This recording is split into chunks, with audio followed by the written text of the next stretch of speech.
All right, so when you're shopping for carpet, there is a 90% chance you're going to make a terrible decision. And I'm going to tell you why.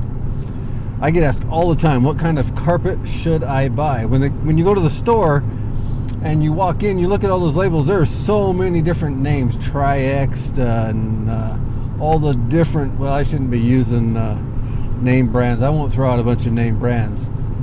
But they kind of overwhelm you with style and color and feel, and don't even talk about the most important part of owning carpet, and that's durability and longevity. And how long is that carpet going to last?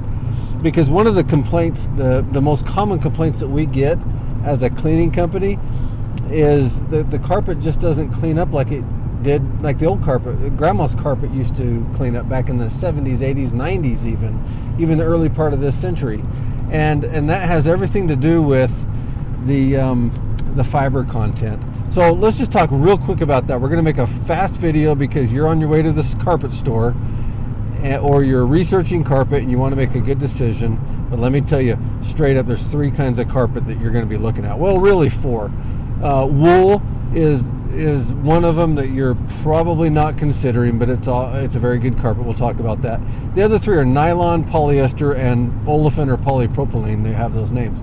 Now, as a general rule, if it's not called nylon, then it's either polyester or olefin. Let me tell you why that's important. Carpet is rated on a resilience scale, and resilience is its ability to regain its size and shape when stepped on. So when used, if a carpet fiber bounces back to a certain position, whatever that percentage is that carpet's resilience.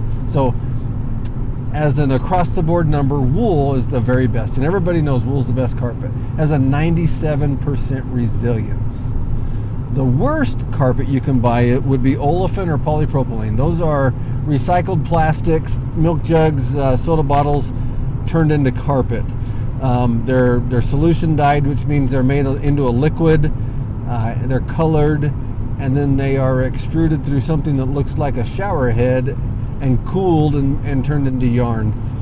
The resilience on those fibers are 47%. Now, you're not going to find those very much in a residential setting. You do find them in the rugs you get at big box stores or order on Amazon or whatever. Those are usually polyester, polypropylene, or olefin, and they crush. They integrate a lot of different designs in those. They make them look like old wool rugs because as they crush, at least they'll maintain their design and they don't look as crushed, but they're very difficult to clean and terrible. So you're not going to find those very often in wall-to-wall carpet. You absolutely do not want to put olefin in a home, ever. Not ever. It's terrible. The 2 you're going to run across the most common are polyester and nylon. Back in the 70s and 80s, nylon was king, but polyester has kind of taken over that space. The resilience of, remember, wool is 97%. The resilience of nylon comes in at 96%. So why is nylon not as popular as polyester, which comes in the mid-60s, 66%? Whenever you step on a polyester carpet, it only regains 66%. Now, that old brown and green and orange carpet that Grandma had, that yellow stuff, that lime green stuff in the living room, that still to this day looks like brand new, that shag stuff, that's nylon, because it has a very similar and close resilience to wool. It just doesn't wear. It wears like iron.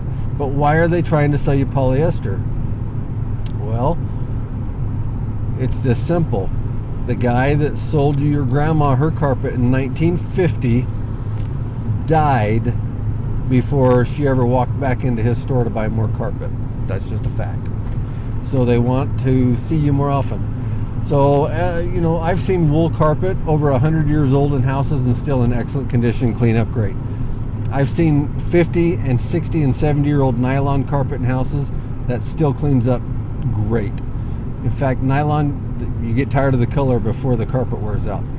But polyester, everybody's putting it in, and polyester just doesn't wear. They're getting angry because the traffic area is crushed and they mat down. Now, polyester, when it's new, is very soft, and that's one of the selling points. But think about that for a second. You're walking on this. Do you really want something soft? You want, something that's not going to be as durable, right? It just makes sense. Also, with polyesters, when you go look at them in the store, they have a lot of flake in them, and that flake is designed to break up the colors. Go to maybe the gray shades of polyester. They're white fibers with a lot of dark fibers. Now, when you solution dye a fiber, especially something that has such a poor resilience like nylon or like polyester, then the light fibers are going to wear out faster than the dark fibers.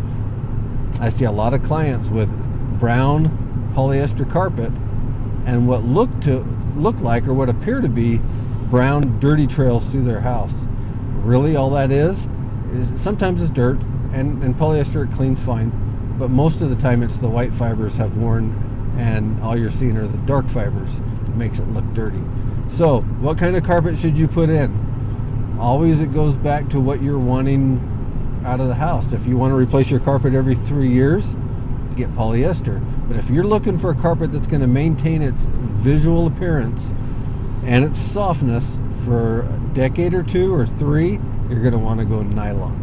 Wool if you can afford it, if you're rich, but for the common man, nylon is the best carpet. So remember that when you're going to the store. Pick nylon first and then choose your color, because if you get stuck with a polyester, you're going to be very unhappy. Thanks folks for tuning in. Hope that was helpful. Have a nice day.